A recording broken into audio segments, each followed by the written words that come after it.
It says that Jesus got up even before the sun rose and prayed. But there's something to be said about starting your day with prayer. There's something to be said about praying in the morning to gather your thoughts and to get your heart in the right place. Whatever you are facing, you need God's strength, and it comes through the prayer. Prayer is not informing God about anything, it's inviting God into everything. Get up every morning. Drop down on your knees by the side of your bed right away and just say, Jesus, Jesus, Jesus. Help me today behave the way you want me to behave. You know you work for God, you are on His payroll. If you go out and do what you are supposed to every day, you'll get your paycheck. God will take care of you. Come on, I'm talking to you. God will take care of you. If all work for God, Dietrich Bonhoeffer said that when it comes to our day, we should be silent at the beginning of the day because God should have the first word. How might our mindset change? How might we begin to handle our distraction differently? If we embrace this kind of practice, just few moments of your day, 5 minutes of just God. I'm going to be with you, God. I'm gonna sit here with you. Would you move aside of me?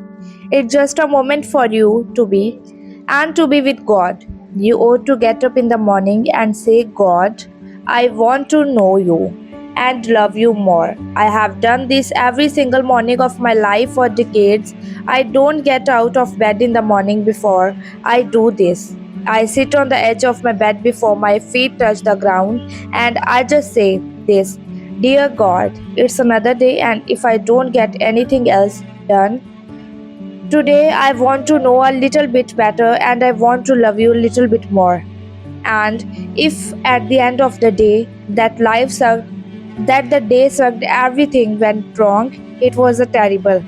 I sinned, there were mistakes, there were all kinds of grief and problem and difficulties. If at the end of the day I know God a little bit better and loved a little bit more, I didn't waste that day. On the other hand, doesn't matter how many things you accomplish, how many things you achieve, how famous you become, how much money you make, if at the end of the each day you don't know God a little bit better and love them a little bit more, you just wasted that day because God did not create you and put you on the earth just to mark things off your to-do list in the morning before you go anywhere. You get up and make a decision.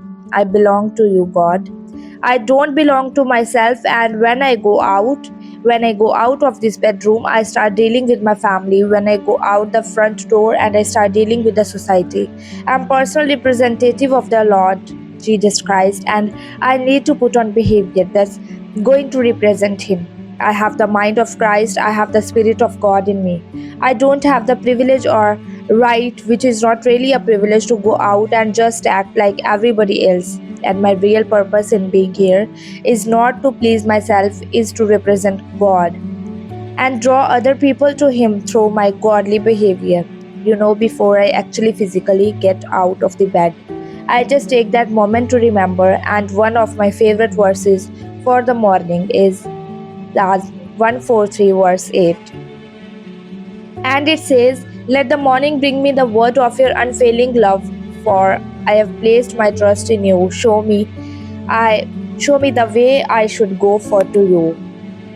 I entrust my life and then I simply say, Good morning, Lord. I don't know where you're going, but wherever you are going, I'm coming with you.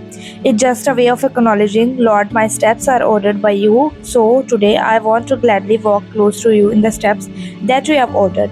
But if you really believe that God is good and has your best interest at heart, even when it doesn't go accordingly to your wishes, you can trust that a loving Father in heaven is doing what's doing and best.